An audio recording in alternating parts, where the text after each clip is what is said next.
Hello, and welcome to Enjoy Your Time Off, and other things I wish people would stop saying to me. A layoff survival guide for high-performing women.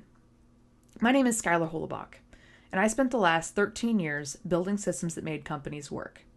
I thought, by being incredibly high-performing and so good at my job, that I would be able to avoid using Georgia's unemployment system. Well, I've got to log into it now, so that was wrong. But let's get into today's bad platitude. You'll be fine. I'm not worried about you. This sounds like a compliment. It really, really does. And the person saying it probably legitimately thinks they're being supportive. They believe in you. You'll land on your feet. They're so confident in you. But what they're actually saying is, I've decided I don't need to worry about you. Which means I don't really need to check in. Which means I've given myself permission to not show up. And the reason that matters so much right now is that you are in the middle of a grief response, whether you realize it or not. So let's talk about it. Getting laid off is a breakup. I mean that as literally as I can. Your brain processes the loss of a job the same way it would process the loss of a relationship or if someone died. The same grief circuits fire, the same stress hormones flood your system. Your nervous system doesn't care, doesn't have the language for like a business decision or a restructuring or whatever corporate speak they wrap it in. The point is, something deeply important is gone, and your brain is in mourning. And just like a breakup, there are things you need to grieve. You need to grieve the future you thought you had with that company. You need to grieve the projects you were going to ship, the team you were going to build, the promotion you were working towards. And you need to grieve who you thought you were to them. Because it turns out you actually weren't. And that is a brutal thing to process. And you need to grieve the version of yourself that existed at that job. Because that person, the one with a title and a team and a purpose at 9 a.m. every morning, is gone. She's not coming back. And a new version of her will show up eventually. Don't panic. But she won't be the same one. And it's good, but it is hard. And you do need to give yourself time to grieve all of this. So here's what's happening in your brain during all of this. And I'm going to get a little nerdy because one, I think it's fascinating. And two, I have a psych degree and I'd really like it to be useful. So let's get into it. When you get that call, the one from HR that says your position has been eliminated, your amygdala fires. This is the threat detection center of your brain. It's incredibly ancient, and it's the one that kept your ancestors alive when a tiger was chasing them.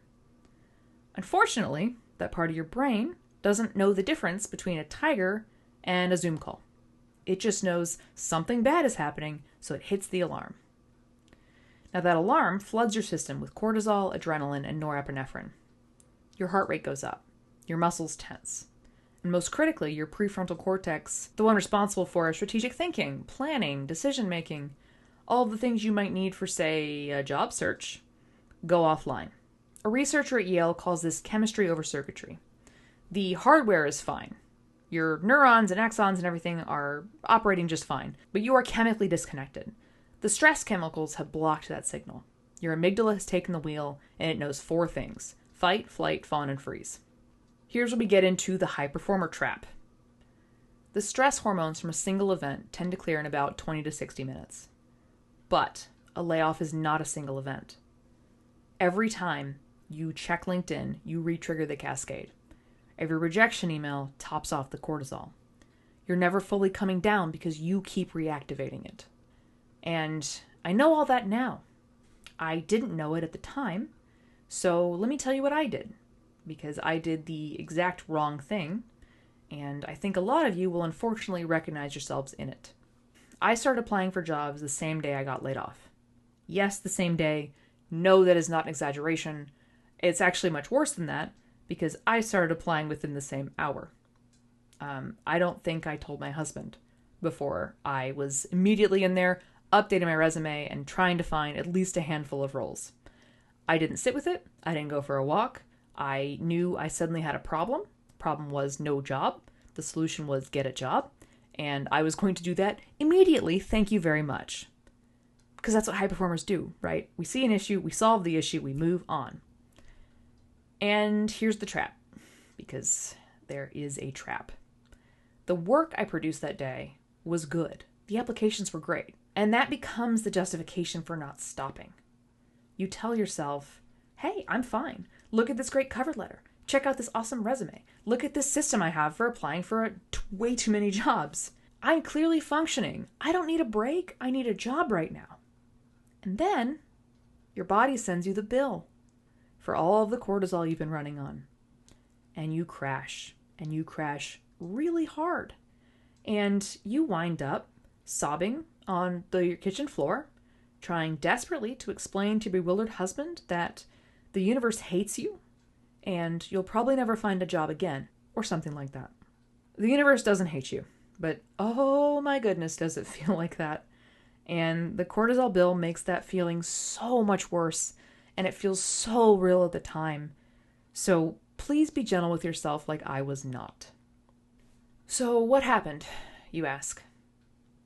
Well, my therapist had to sit me down and in her very gentle therapist-y way, insist that I take a week off. A full week of no applications, no LinkedIn, no just browsing, job boards at midnight, nothing. Just stop. And that sucked. I spent the first week wailing and gnashing my teeth and being angry and frustrated and, clawing at the bars of my enclosure. Just, God, why couldn't I search for jobs? I still secretly kind of checked LinkedIn a couple times, if I'm being honest, but I had to stop. I was checking my ex's Instagram at 2 a.m., metaphorically. I just kept poking at the wound and not letting myself process the grief I'd been experiencing. So she extended it to 2 weeks. And then week 2 was different.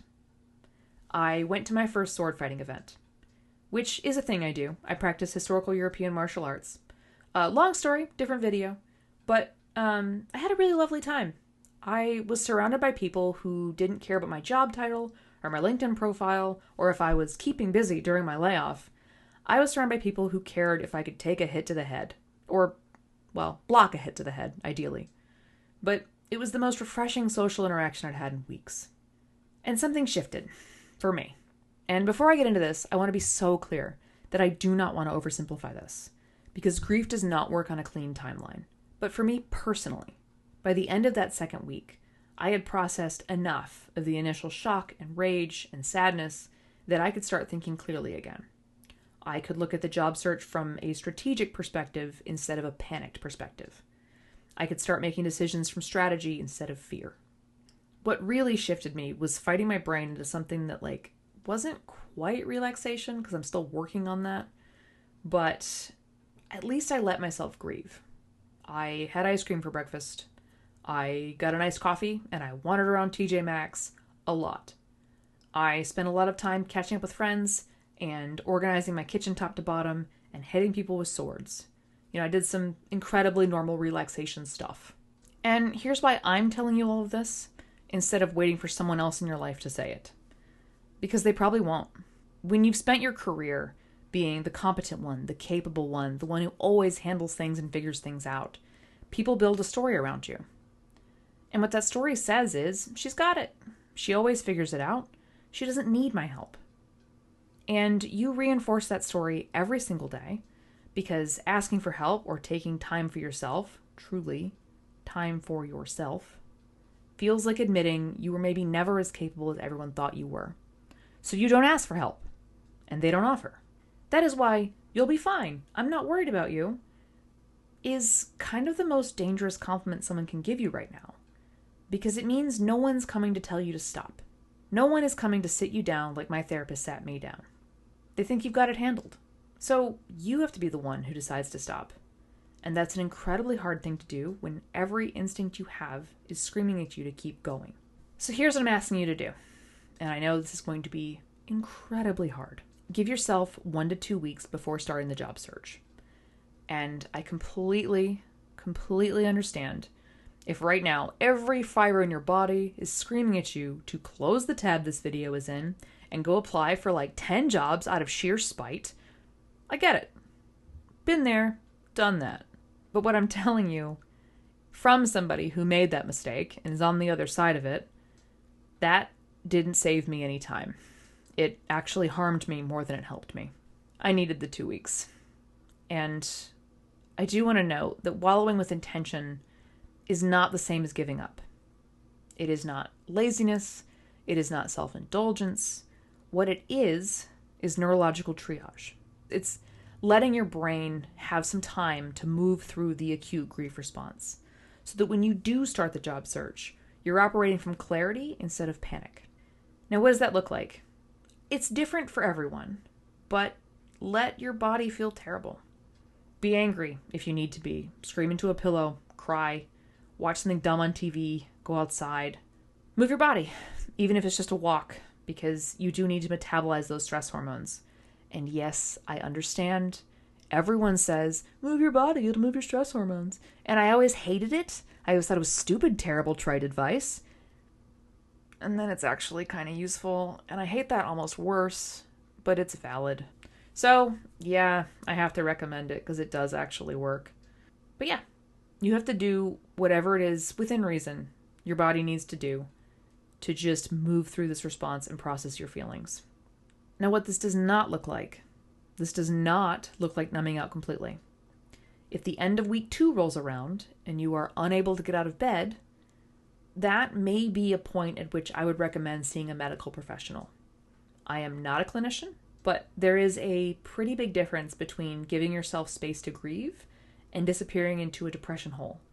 And it's really important to respect and acknowledge that difference. There is zero shame in involving a mental health professional.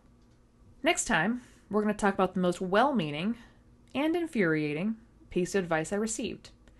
This is a great time to reinvent yourself. As if the previous version of me wasn't good enough. As if getting laid off meant I need to reinvent. I don't need reinventing. And you probably don't either. But what you might need, like I did, is to remember who you already were. That's episode 4. I'll see you there. Thank you for watching.